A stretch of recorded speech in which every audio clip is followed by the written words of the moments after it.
Well, good evening, ladies and gentlemen. Thanks so much for being here tonight, and it's a great honor and pleasure to be at NYU Abu Dhabi for this lecture, this talk. Thanks so much, dear Hervé, for those kind words, and it means a lot, especially from an old friend who himself has excelled in both academia and institution building, first at Sciences Po and now at NYU Abu Dhabi, and it's very important to actually build institutions which are going to face this challenge that we're all going to face in the next years and decades. So in any case, thanks a lot for the invitation, and I would like to discuss a number of topics which have to do with what's going to happen with the new economy, the digital economy, and this upheaval. In many, many dimensions, the world is going to be completely different from the past. In terms of education, health, jobs, financial systems, consumer products and services, the functioning of political life, and many other things. And every time there is a hope for a better world, and every time there's also a danger that things might go wrong. And I'm optimistic, so I think that things will go for the better, but we have to be aware that if we don't do what it takes to make it a better world, then it's going to just go pretty wrong. So let me just mention what I'm going to discuss. So I want to speak for about 1 hour, and then I look forward to the exchange we are going to have together. So we are going to discuss the challenge of wealth creation, and starting with the issue of monopoly and various policies that we may adopt in reaction to those monopolies. Then I'll talk about privacy and data ownership, the future of labor, and probably around 11 p.m. or midnight we'll reach inequality, taxation, politics, and so on, so which means that I won't have time to discuss them, but we can possibly start the discussion during the Q&A part. So that will be the outline. I have to warn you, we know very little. It's very surprising in a sense that we are so close to a big revolution in all those dimensions, and still, we know so very little, and that will be kind of obvious in my lecture. So let me start first with the wealth creation challenge. And basically trying to understand this and its implication. So you may know that today, the 7 largest firms in the world, and most of the largest startups in the world, actually are multi-sided platforms. They are platforms which try to attract several sides of the market, for example, 2 sides, buyers and sellers, while basically performing a balancing act and trying to break even and make money out of it. So we are well accustomed to the kind of platforms we have. For those of you who are playing video games, we are playing with the PlayStation or the Xbox.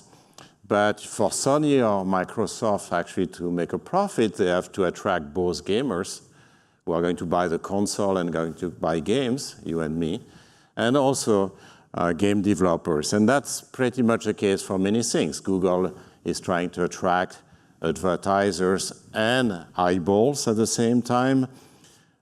Visa, MasterCard, Google Pay, or PayPal are going to try to attract both cardholders and merchants who are going to accept the card.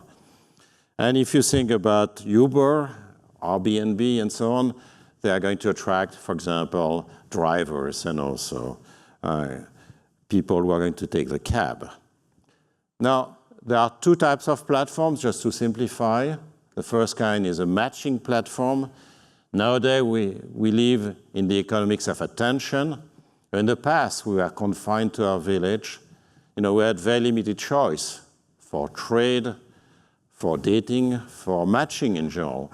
We had very little choice. Now we have too much choice. We have the entire world at our disposal, but of course there is very little information we have about this world. And those platforms actually connect you, and they try to match you so as to solve this issue of economics of attention, both in terms of what we economists call horizontal attributes. So tastes differ. It's not that there are some products or some people who are better than others, it's just different people. Or vertical attributes, which have to do with quality or reliability. So using kind of personal data and data supplied by other users to predict the match between you and a movie, between two people, or just trying to preserve quality through ratings, and we get lots of those examples.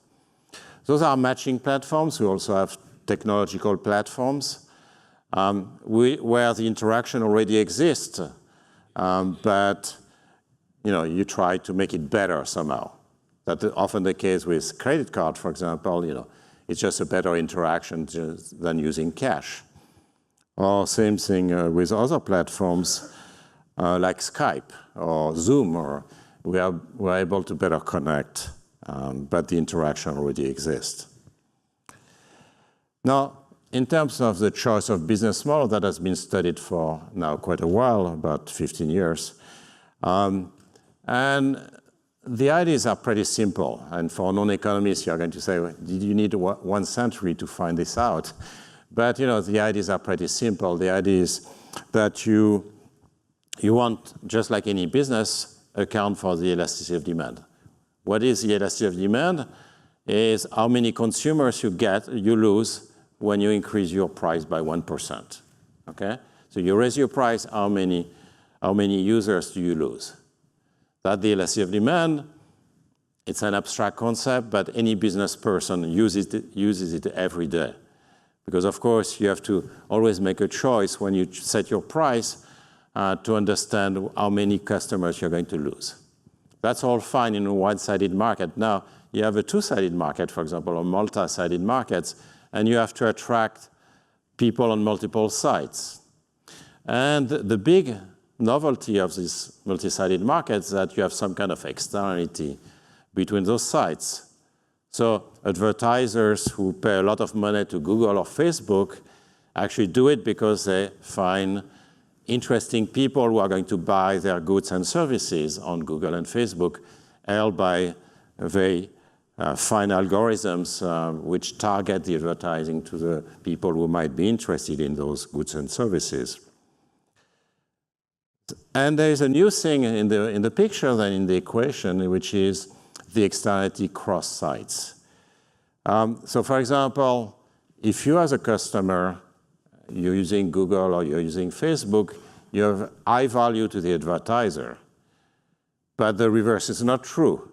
You may or may not care about advertising. You may have a positive or negative valuation for advertising.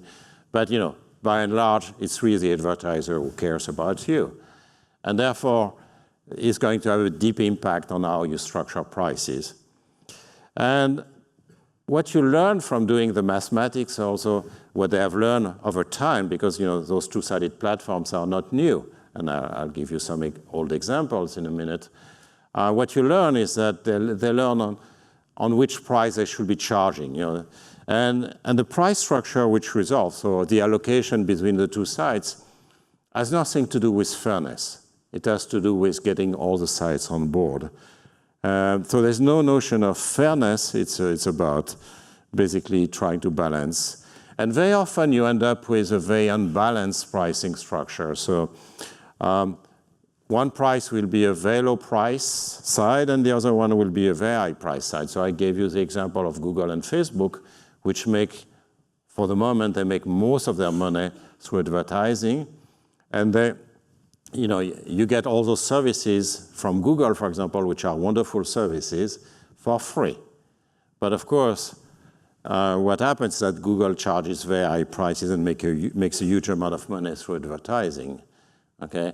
And this is a common thing. So if you're a cardholder, often, I don't know in Abu Dhabi, but in many countries, you actually don't pay for your card.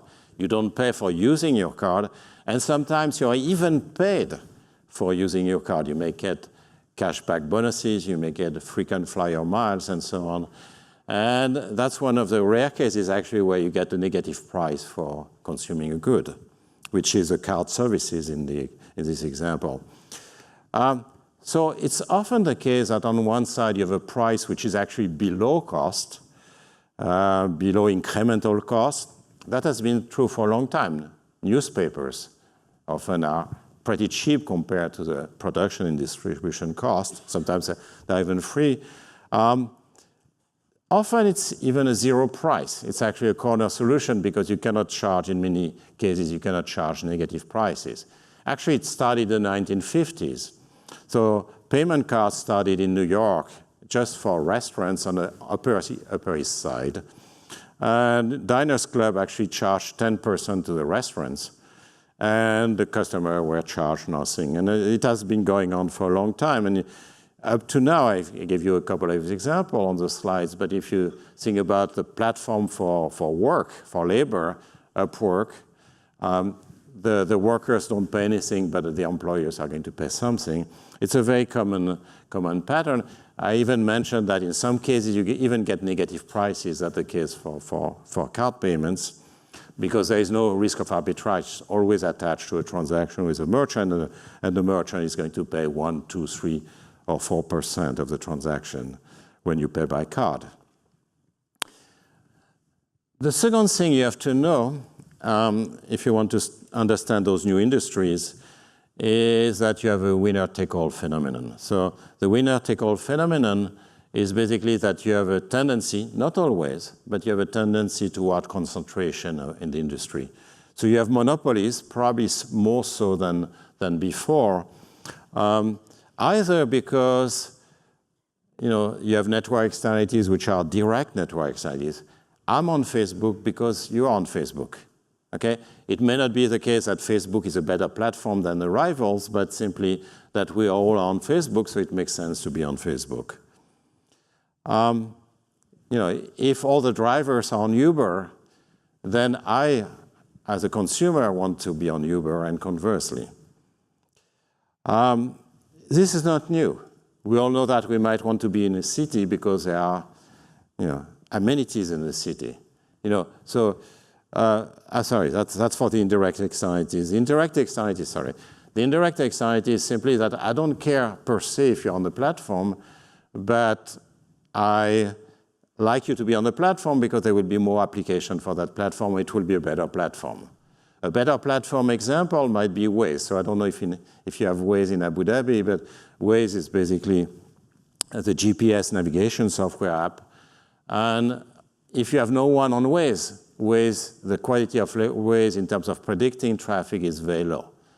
If you do have lots of people, then it becomes self-fulfilling because the quality is very good at predicting traffic, and therefore people are on Waze, and therefore you want to be on Waze. Okay? And that's where the analogy with the amenities in a city comes in. And the corollary of that is that you're going to get lots of monopolies or tight duopolies, and firms are willing to lose money for a long time. That's the other consequence of that. The firms are willing to, you see it with Amazon, you see it with Uber, you see it with all of them. They can lose money for a long time, and of course they need the financing in the meantime. Now, why don't we like monopolies? We don't like monopolies because market power is bad. It's bad because the monopolists charge high prices, so that reduces consumption. There's some kind of inefficiency. But it's also bad because the monopolists tend not to innovate. And there's a good reason for that, is that the monopoly has its own product at stake. So it doesn't want to cannibalize its own products. And finally, one of the reasons why it's bad is that there is no comparison, there is no benchmarking. So management tends not to be pushed by competition very much. But let me come back to innovation, because that's very important. If you look at monopolies that tend to innovate very little.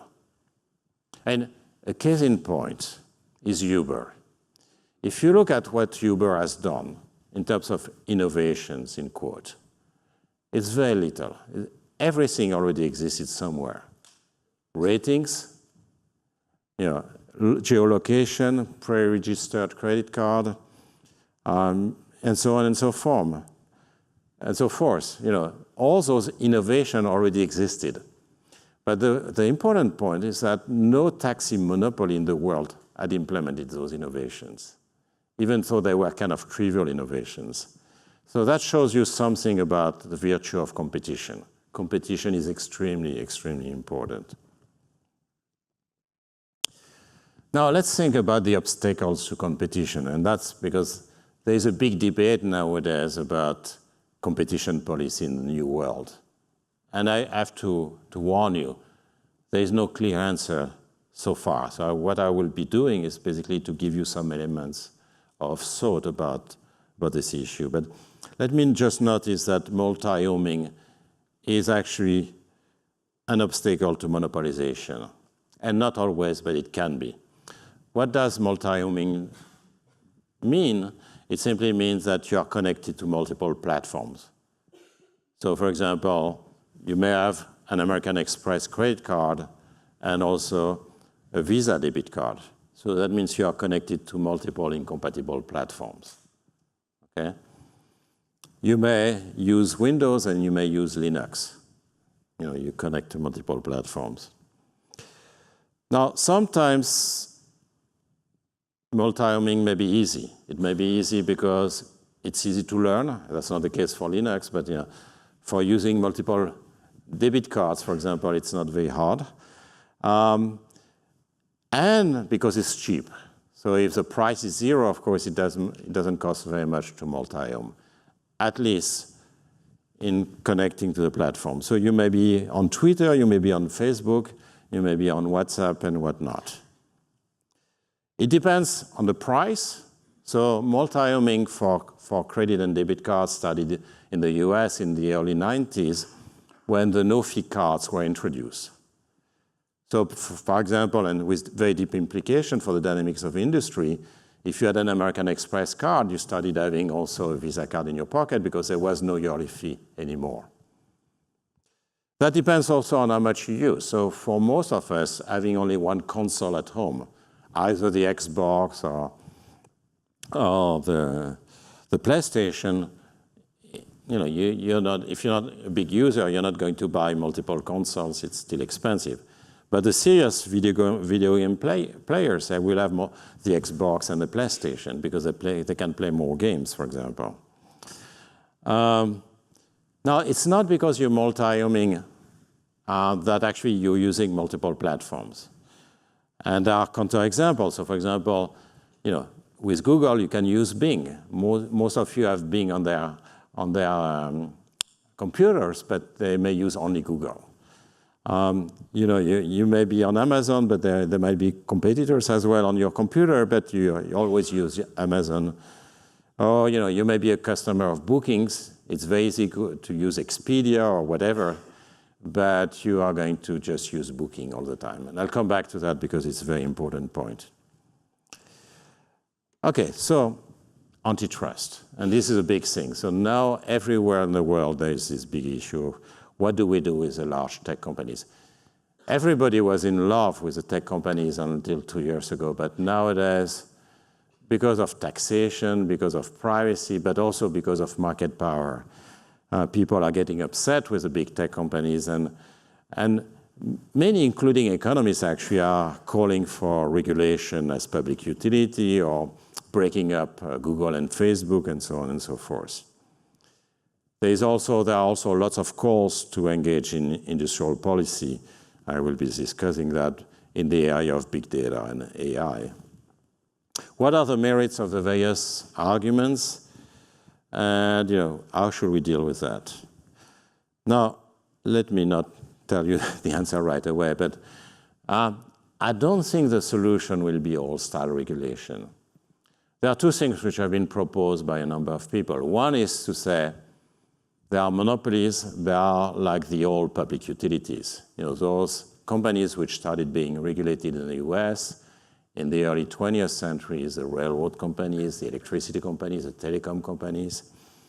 And why don't we just apply public utility regulation to Google, Facebook, and all the others, at least the big ones? Now, if you remember what happened in the US in the early 20th century and what happened later on, there was basically some identification, at least of some essential facility. An essential facility is a segment which is very hard to duplicate for the competitors. It's just almost impossible. You may have competition on other segments, but for example, if you are railroad company, what you can do is to maybe operate trains. That you can do. But duplicate the railroad tracks and the stations is actually very difficult. Actually, one of the first Supreme Court cases on essential facility was in the early 20th century, and it was a railroad case in St. Louis. So you identify, at the very least, you identify an essential facility, some segment where you cannot really have competition. Same thing if you want to compete in the electricity market, you cannot just build another high voltage transmission line or system. It's just impossible. So those things have to be shared in some way if you want to have any competition. The problem with that is that how do you regulate those things? So the way it's done, more or less, is to try to understand what is the cost to the firm, maybe provide some incentive, and come up with some kind of rate of return for the investment of the company. And that, as I said, is a long tradition, which is over 1 century old. But in this particular case, which is a digital economy, it's actually very hard to do for 2 reasons. The first reason, it's very hard to measure costs, because if you want to measure costs, including investment costs, you have to follow the firm over the life cycle of the firm, which of course we don't do. We haven't followed Google or Facebook since the start, which is pretty important because if you think about it, how many firms have tried to be the Google or the Facebook? There have been many of them. So you will have to follow the firms from the start because only a small number are successful. It's the same thing for drugs, by the way. Most of the drugs don't become blockbusters, they just die, right? So that's very difficult. The other difficulty is that those firms are global. And that's completely new because all the cases of regulation so far have been national. The national telecom companies, the national railroad companies, the national electricity company.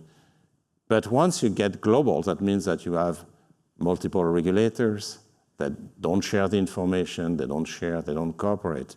And it becomes extremely difficult to understand where the revenue are, where the costs are, and to coordinate on some kind of return regulation. It's not easy to break up those firms either. It depends what you want to break them up for. I mean, if you have 5 Facebooks, for example, I don't think that you get more privacy than if you have 1 Facebook. I don't think that's going to happen.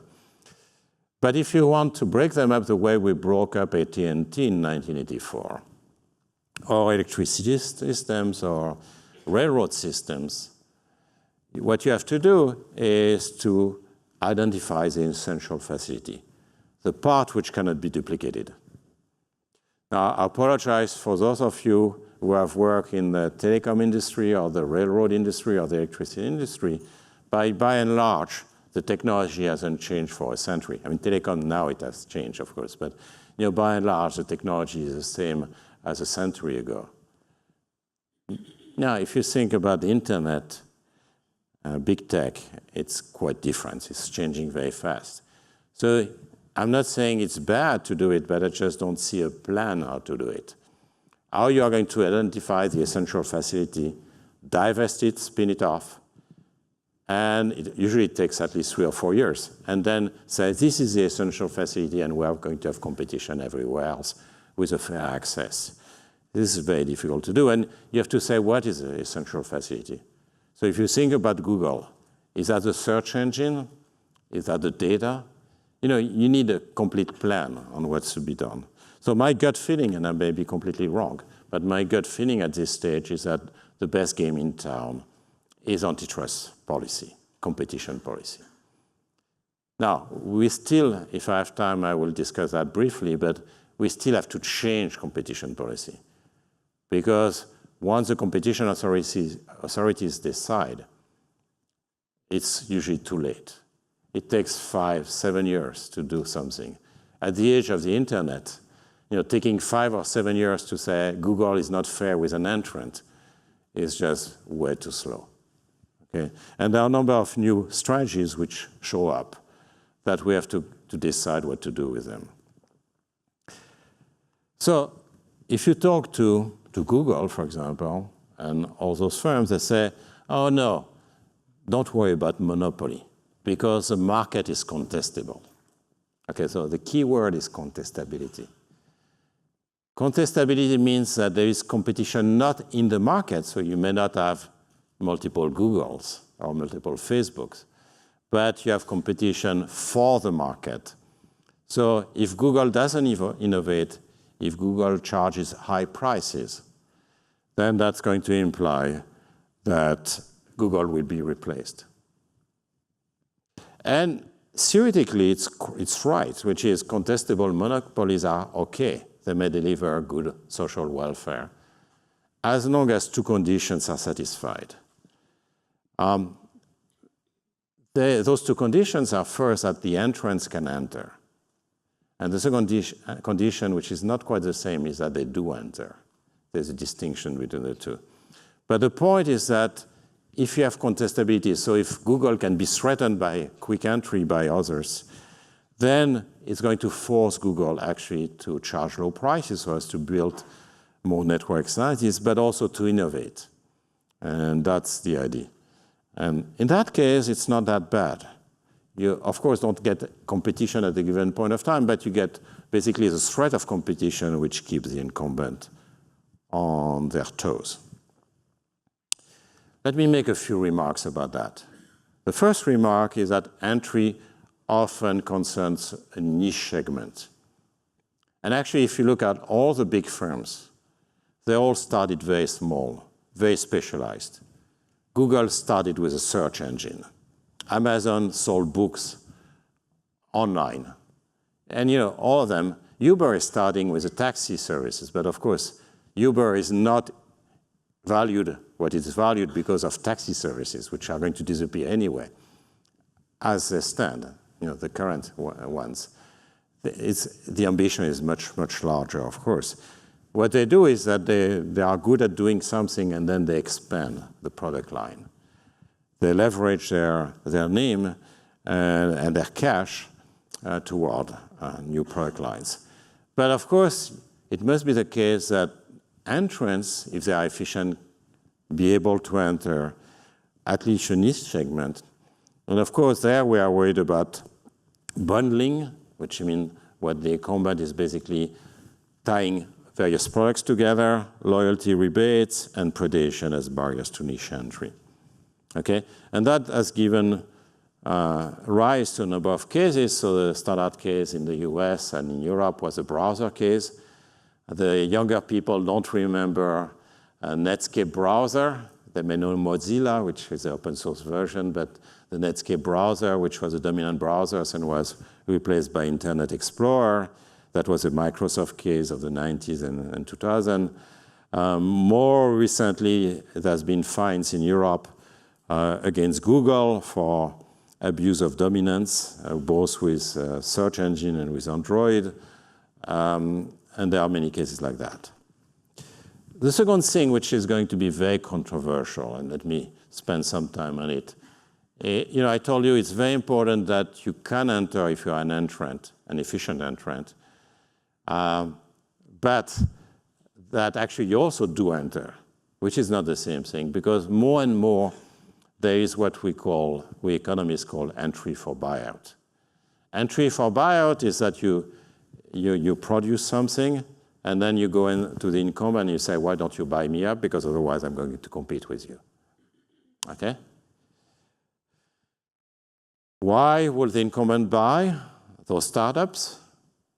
Well, to suppress competition, to make sure that their product diverge so they become different. And there's some concern, for example, that Facebook bought Instagram and WhatsApp just for that reason. Instagram and WhatsApp are social networks, just like Facebook. They were not competing with Facebook, but they could have competed with Facebook. And that's the important thing. They could have competed.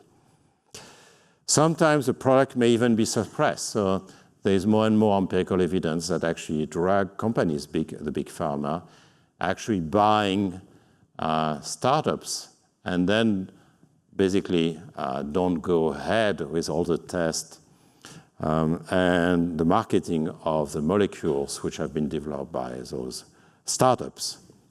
They are called killer acquisition, and often those are molecules which are in the same domain, of course, as the incumbents pharma. So they suppress competition, in that case in a very drastic way, by even suppressing the product.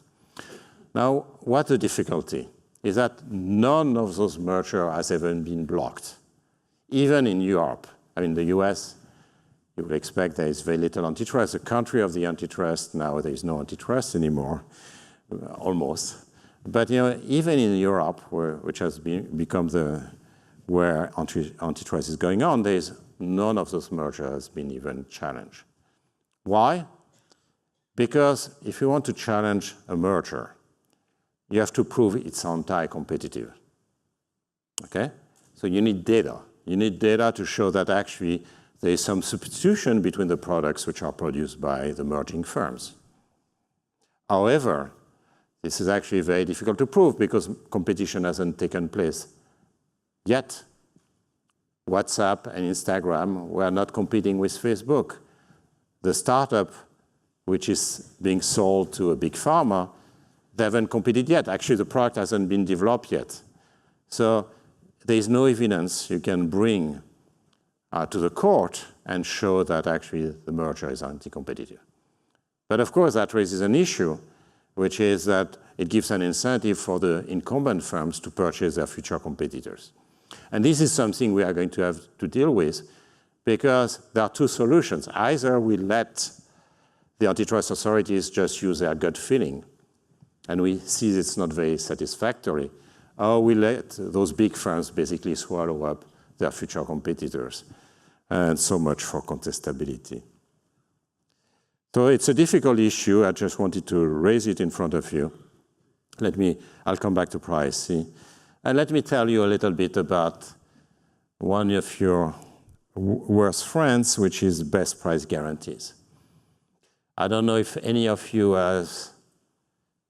knows what a most favored nation clause or best price guarantee is, but that's something which is used by every platform in the world nowadays almost,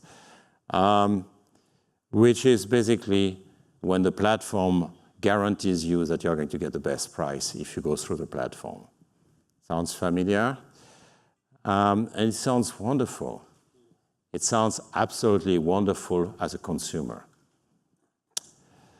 Now, let me give you some examples. So I'm going to use the example of Booking.com. I have nothing against Booking.com. It's actually a very nice platform. But there have been a number of cases, but there have been cases with Amazon in Europe as well and others. So you have a platform, think of a platform as being Booking.com, and you have platform users. So say 20%, it depends on the market, of the people who are using OTA, online travel agencies are using Booking.com. And you are platform users, so there is an arrow missing between the two. And you are using Booking.com to basically book an hotel room in Abu Dhabi. Okay? So you come and Booking.com tells you, look, I can guarantee the best price to you on the hotels in Abu Dhabi. Why? Simply because Booking.com tells the hotels, if you want to be listed on Booking.com, then you have to guarantee me your best price. You cannot charge a lower price. I don't want to say a lower price either on your own website or on Expedia or any other travel agency. Okay? And this is something that has existed for a long time. For example, for payment cards, there is this rule which is called the no surcharge rule, which basically guarantees that if you use your credit card or debit card, there won't be any surcharge, so the merchant cannot charge more for a card payment than for a check payment or card payment or cash payment. Okay? Now, think about it. This sounds wonderful because you guaranteed the best price, you get a good service on Booking.com, and you get almost all hotels on Booking.com. Okay, that sounds absolutely wonderful. So as a consumer, you should be very happy. But you should think twice. Because once you are a Booking.com customer, there is no reason why you should multi-home. There is no reason whatsoever why you should go onto another platform or directly to the hotel website. So what's going to happen then is that our friend Booking.com is going to see the hotel and say, look, I have 20% market share. Those 20% of the consumers are unique customers. That's the key word. They are unique customers. If you want to reach them, you have to accept my terms and conditions because they use only my platform. And you'll never reach them if you are not on my platform. And therefore, by the way, I'm going to take 25% of the price of your hotel room. Okay? 25%.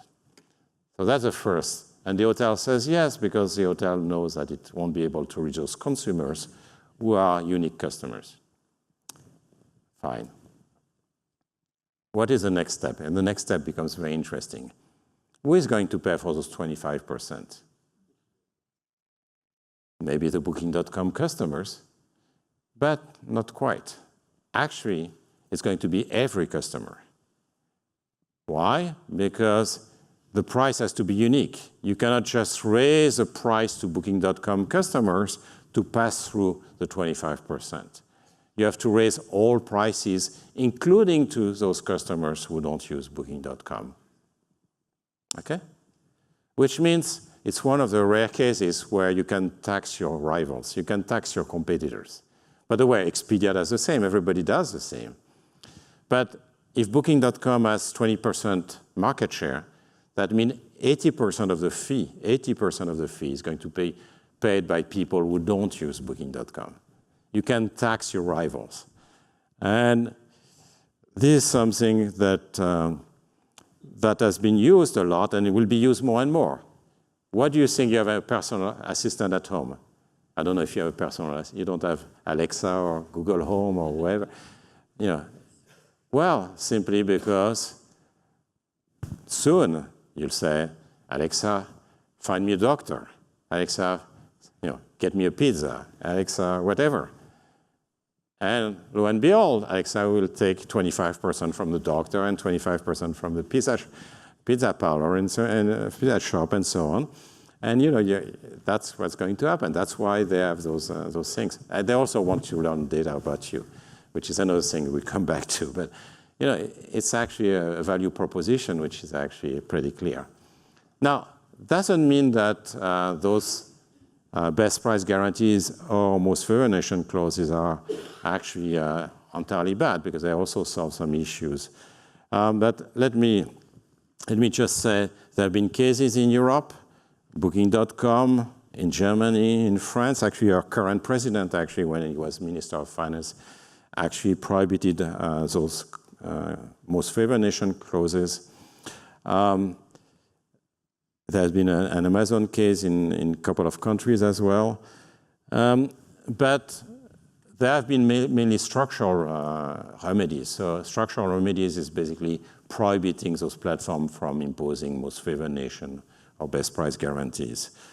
We don't really have a criterion to say, oh, Booking.com should be allowed to charge 12%, for example. We have no clue about that. We have done that with Jean-Charles Rocher. We have a rule for credit cards, which is very specific to credit cards, which was adopted by the European Union. But by and large, research has to be developed to know how we are going to regulate this. So actually, I'm not saying that most favored nation clauses or best price guarantees are entirely bad. They also serve other purposes that I don't have time to develop. But the point is that we have to deal with them. They are everywhere nowadays. And we need better tools, and we should do more research. So maybe at NYU Abu Dhabi, you're going to do the research that is going actually to contribute to guide our competition authorities with those things. Okay, I want to talk a little bit about the other topics, so let me forget about this. But we need also to change our institution, antitrust institution, because, as I mentioned, they are too slow. They are way too slow, so we need to make progress with that. And that's not all. So antitrust policy is actually very useful, but it's not going to solve this. Look at this picture. Those are the top 20 tech companies in the world. How many do you see outside the US and China? Zero. Zero. There are actually, that tells you something about the future of industry. And this is tech companies. If you think about healthcare, you get a different picture. Actually, it's mainly the US, but Europe is still doing fine. If you think about what is going to be in 10 years from now with genetics and big data, I'm willing to bet. In my book, Economics for the Common Good, I say we economists are terrible at predicting, but I'm willing to bet. And I try to explain why. I'm willing to bet that healthcare will look like this in 10 or 20 years. 20 years is safer. You'll have forgotten by then what I told you. But yeah, why? Because they master completely big data nowadays. They have the tools, they have the data. And then genetics, they are doing very well. So we need much more than antitrust. We also need various institutions that are going to promote growth. And all those are kind of obvious. But if you are an economy at the technological frontier, you need innovation, you need schools and universities, and I don't have to say that at NYU Abu Dhabi. And you need actually something which is much more difficult than just saying we need highly qualified people. We need also to change the teaching, and that's much more difficult to do. It's easy to say, okay, now you can find everything on Wikipedia and so on. We should emphasize knowledge less and creativity more. It's very easy to say. It's not that easy to do. And we need governance. And in many countries, the governance of universities is not great. And we need many other things that I won't have time to discuss. But it's a set of institutions. It's just you don't create Silicon Valley or Kendall Square like this. It's just a big set of institutions that are very important. Now, more and more, there are calls for industrial policy. And that's of course, something that is very fashionable nowadays, especially with populists, but not only with populists, actually. The mainstream people, the liberal elite actually is more and more in favor of industrial policy in many countries. Let me just define industrial policy here. It's not government intervention. There are lots of non-targeted policies which are not industrial policies. They try to solve some market failure. So for example, an R&D subsidy, we know that we have lots of evidence that there are lots of spillovers from R&D, lots of externalities. And the way it's being solved in practice is through R&D subsidies, but there is no picking winners. It's basically you give a subsidy for R&D across the board. Same thing for a carbon price. So if you think about a cap and trade mechanism or carbon tax, it's some kind of policy which is not industrial policy, which tries to solve a market failure, but actually does it in a very neutral way. Okay, it's a Pigovian policy, as we say in economics. Industrial policy is more targeted towards specific sectors, technologies, or even companies. And if you think about industrial policy, it's actually, there are good arguments for that. There are cluster effects, the sharing of infrastructure, the sharing of information, this famous story of Steve Jobs learning many of the Apple technologies from just being next to Xerox PARC at dinner, meeting people and having lots of ideas for what Apple could do with those technologies. Learning by doing, and of course the labor market is important too, because startups fail, and it's very important that you find a job in the same place, if you can find a job in the same place. You have industry spillovers of public R&D, I will come back to that. And sometimes you want to reduce market power, and that's, being from Toulouse, working in Toulouse, of course, that's the story about Airbus preventing a monopoly from exploiting the consumer, in that particular case, the airline companies, and the end consumers, of course. But yet, it's fair to say that economists as a whole are very, very worried about industrial policy. There's the old joke, the state picks winner, the losers pick the state, right? And we, in France, I'm afraid, have a lot of tradition of seeing that. I've been part of those committees and commissions. I must say it was pretty frightening. Partly because people who do that tend to be incompetent. By the way, it's not that they are not bright. They can be very bright, but they're just completely uninformed. And sometimes they are captured, and we have lots of examples also of that in France. One of the recent ones is the diesel subsidies, where there was Renault and Peugeot basically pushing the state to subsidize heavily engines which they were good at. But we also have examples in which industrial policy seems to have worked pretty well, and DARPA, which is a defense agency in the US, has been pretty good at that. And we, in science, of course, we know about the NIH and NSF in the US. The European Research Council in Europe is working very well.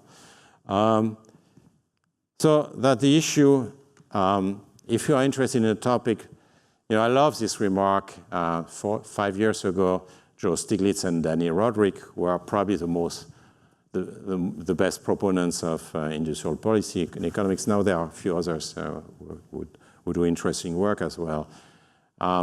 We were arguing about industrial policy, and Danny Roderick told me, look, and he was completely right. He said, you like it or you don't like it, but you'll get it anyway. So you better make sure it's done in the right way. And he was completely right. And I think we are going to get it more and more, to be honest. There are many recommendations. So if you read chapter 13 of Economics for the Common Good, a little advertisement, you'll see all those things which are kind of common sense things. Sorry, there's some duplication between 5 and 6. That's what happens when you cut and paste. But yeah, basically a number of things that you have to follow, in my view, if you want to do the right industrial policy. I've seen some very, very bad one, and I prefer not to have any if it's to do it this way. But there are also ways of doing industrial policy in the right way. So I just want to mention that. And of course, there's my conflict of interest, which is point 8, which I strongly believe in, but of course I'm not the best judge for that. I continue. Okay, my boss says I can continue. Let me continue. Let me say a few things about privacy and what we are concerned about and what we should be doing about. And then I will say a few last things about the labor market, and then we can open those topics, of course, for discussion. So let me skip that. Let me skip that. So data ownership nowadays is service for data arrangement. So you go to Google, you use Gmail, you use a search engine, YouTube, you may use a social network, some maps and so on. All that for free. But of course, remember, if the product is free, you are the product. And of course, Google and Facebook make a huge amount of money from advertising from the other side of the market. Now, lots of people agree it's not a great system. At the same time, nobody has a right solution to it. So, you might actually have no data collection. Sometimes it may be fine. But at the same time, data can be very useful for many different things. So, you might throw the baby with the bathwater if you start saying, the firms are not allowed to collect data. And don't expect them to be free in that case, by the way. Lots of people are saying maybe we should compensate users for the service. So if you look at the recent and very successful book by Glenn Weil and Eric Posner, Radical Markets, They mentioned that we should be paid as laborers because we give our data to the platforms. So you will get the money in cash rather than in kind. Of course, it has to be policed in some way because you don't want to have any gaming. Actually, there has been some attempt at paying people for their data. But of course, then you have to make sure they are real people. They are not bots who are going just to connect all the time and get the cash, right? Because, of course, the other side of the market is not very interested in that. Neither is Google or Facebook. But there are difficulties with pricing of data. There are difficulties with knowing the value of your data, knowing the cost to yourself, and I'll come back to that, and how those are affected by exclusivity, portability, and so on. So those people say we need to have some kind of intermediary who is going to guarantee the quality of data, but also are going to extract value on behalf of the consumers. But nobody has a clear plan on how to do it.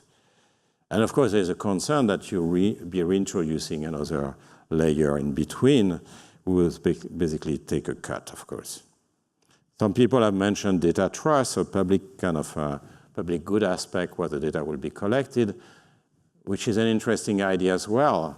The question is which data, at what price, and so on and so forth. There are lots of different things. People have also mentioned some kind of friend arrangements. Those of you who are engineers, you probably know standard setting processes in which when your patent is actually used in a new standard, you have to pledge for most standard setting organizations, you have to pledge to license at a fair, reasonable, and non-discriminatory price. Some people have suggested that kind of thing as well.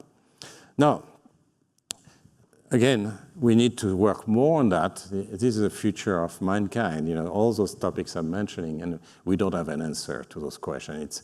It's pathetic, but we need to work on that. What are we concerned about? Actually, probably you have all made notice this disconnect between our behavior and our concerns, right? Personally, I'm very concerned about privacy. At the same time, I click, I never look. I click, and I give all the data about myself all the time. And I'll try to come back to that because I think I'm not unusual in that respect. And according to the questionnaires, I'm actually kind of very ordinary person. But this disconnect between how we feel and actually how we act is very big. So let me just say what we are concerned about. One aspect is pricing policy, which is the fact that those platforms, they know more and more everything about you, and they can predict pretty well how much you are willing to pay for a good or service, depending on your income, your location, your previous consumption pattern, and so on. They know everything about you, so you can price discriminate in a very fine way, which means in the language of economics is that the consumer surplus may actually be reduced substantially. There are a bunch of concerns about algorithmic fairness, which is based on previous data. But they're also concerned about the platform's behavior with respect to dissemination policies. In general, too much linkage. Sometimes it's maybe unknown to you, and that was the case of Facebook. But I must say, most of the time, you can be informed of that. Actually, under GDPR in Europe, you are supposed to actually disclose when you're going to share the data with somebody else. So it's uninformed. The issue is that it's uninformed because you just don't understand.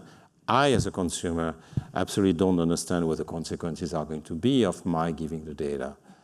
And down the line, also, if it's shared with other operators, and what's going to happen, what their policy is, and so on and so forth. And I must say, even, it's like a science fiction thing, even if you say, I'm not going to be connected anymore, I'm not going to share data with anyone, I'm going to click no every time, those platforms still know a lot about you because they know your social graph. They know the emails of your friends. They know the phone conversation of your friends. They know everything about you, the pictures which are posted and so on. So they know actually, even if you never connected, they know if you have an illness and so on. So actually, even, there's no way you can completely escape. So that's really an issue, and let me just say and come to what we are worried about. One big thing we are worried about is divisive issues. Religion, politics, sexuality, and so on, or traits which might be used for discrimination. So the European regulation on data, GDPR, for example, takes racial and ethnic information as sensitive. We are worried about that because in delicate employers, colleagues, blackmailers, governments more and more can use those data actually to hurt you. We'll get a social credit score. Now it's being used only or it's going to be used only in China, but there's a fair bet that it's going to be used in many other countries once other countries have the technology, in which our life won't be segmented into multiple subdomains, but it's going to be broadly we'll have a reputation. There will be breakdown of insurance. I think what the current president of the US just doesn't realize is that one of the most unfair things is that when you don't get health insurance against illnesses you have no responsibility for, like cancer and other illnesses. But of course, discrimination already exists, and it's going to exist more and more with big data and genetics, because those platforms can predict exactly what your healthcare condition will be. The right to be forgotten is a basic principle in law, which says, if you do some misdeed, if you commit some misdeed, you pay for it, and then you start with a clean slate. It's not a random principle of law, it's an incentive principle.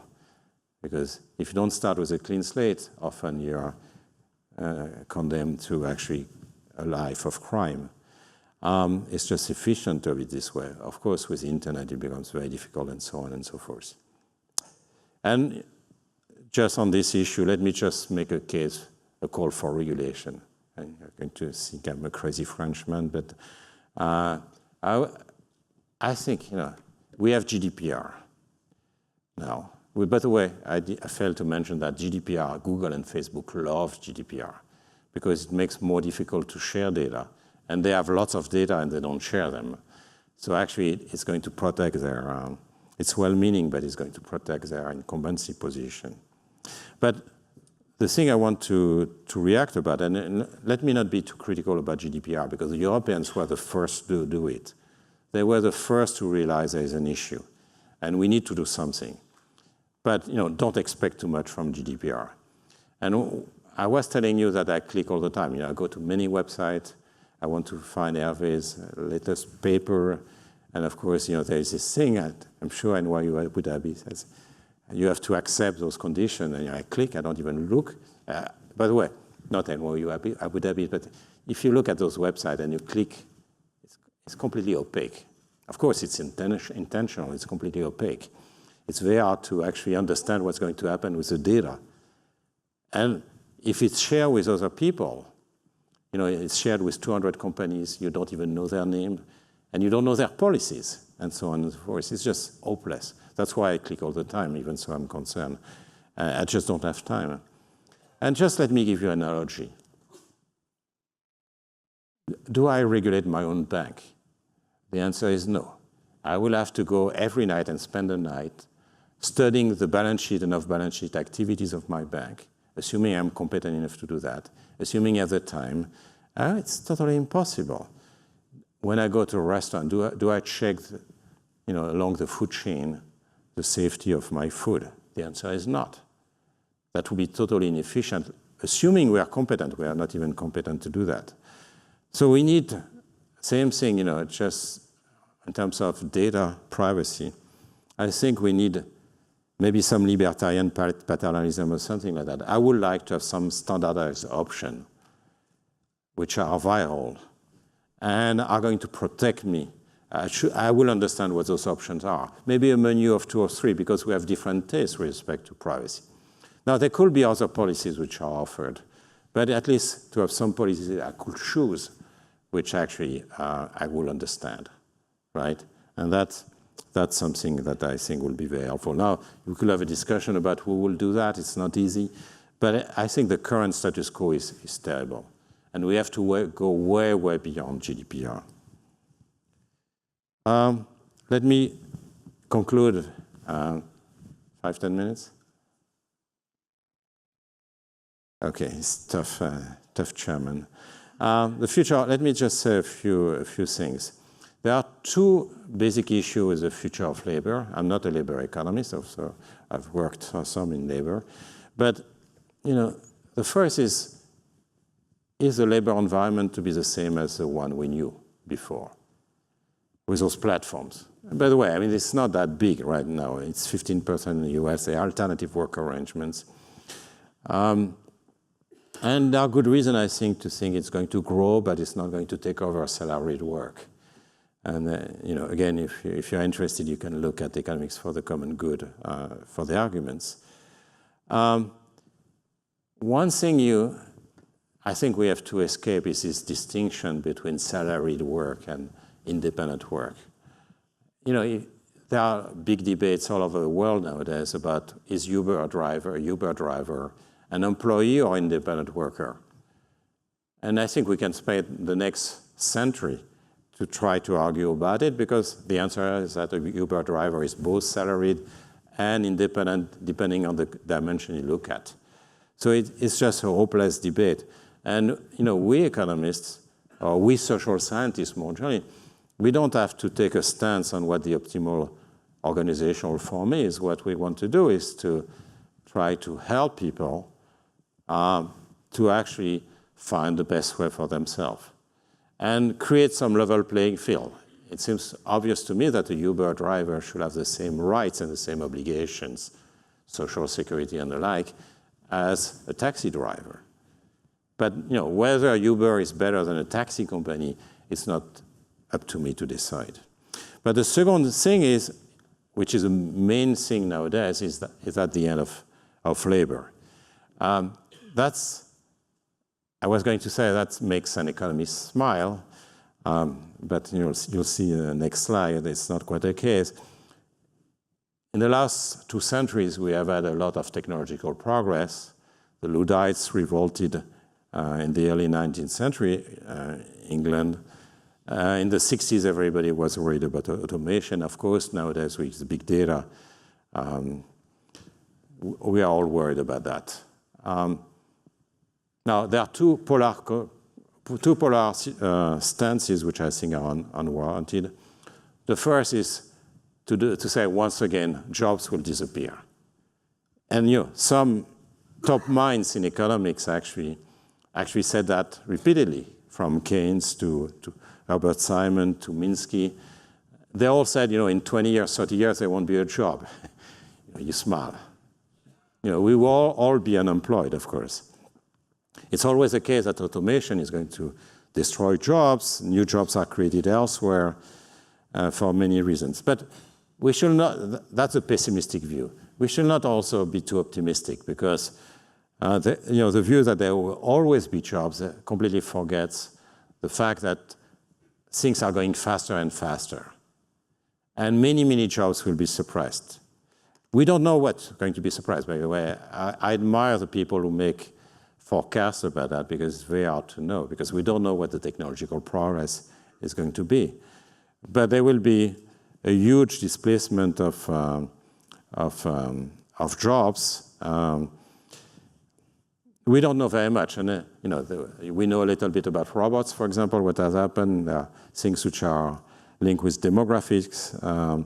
So the countries which have young people actually have few robots, like the US or France, whereas the aging countries like Japan, Germany, and South Korea are actually using lots of robots because they don't have the young people who are going to operate and do difficult tasks. But is that a good study for the thing? One thing is sure is that every job is threatened. And if you think about job at risk. Think about cancer specialists like skin cancer or retinal cancer or so on. In a few years, and those are extremely, extremely high-skilled people, and you cannot imagine higher skill. But they may be without jobs in a few years because algorithms do that better. And that's really an issue. So you'll have a lot of frustration from many people, both on skill. Of course, the unskilled are the most threatened, but the skilled people also are very threatened. So what's going to happen? One of the big issues we don't know is what kind of job is going to be displaced. So the standard thing is routine tasks are going to be displaced, but tasks which require human common sense and adaptability and emotion and whatnot is not going to disappear. Who knows? With machine learning, more and more you can actually duplicate the job and the behavior of a human being, right? When you have enough data, you can anticipate many, many different situations and maybe leave a couple of very bizarre situations to a human, but by and large, you can duplicate what most humans do. At least that will be the case in 10 years from now. So there is a big issue on this. And of course, that's an issue we, as teachers, face, because how do we teach our students? What should they learn? It's actually a complicated thing. So the end of labor is not the issue. The end of labor is not the issue. There will always be jobs. But the issue is, will those jobs be attractive to workers, including income-wise? Okay? So if you are a skin cancer today, a specialist, you are very well paid. But if you are replaced by an algorithm, it's going to be difficult, right? And there is also an international aspect to it. I showed you the top 20 tech companies in the world. They're all in two countries. They are the countries which are creating the wealth. And that's going to be a big issue in the years to come. I think there are many things. And the losers, and we see with the populist movement, the losers, of course, of the globalization, but I would say more of the technology. Globalization is just one thing. The biggest thing is the technology. Of course, they are unhappy because if the new jobs are created, they are in different fields and different regions. So it's kind of difficult for them. And that raises a lot of different issues having to do with inequality, having to do with international order and so on. And I don't have to say much more about this.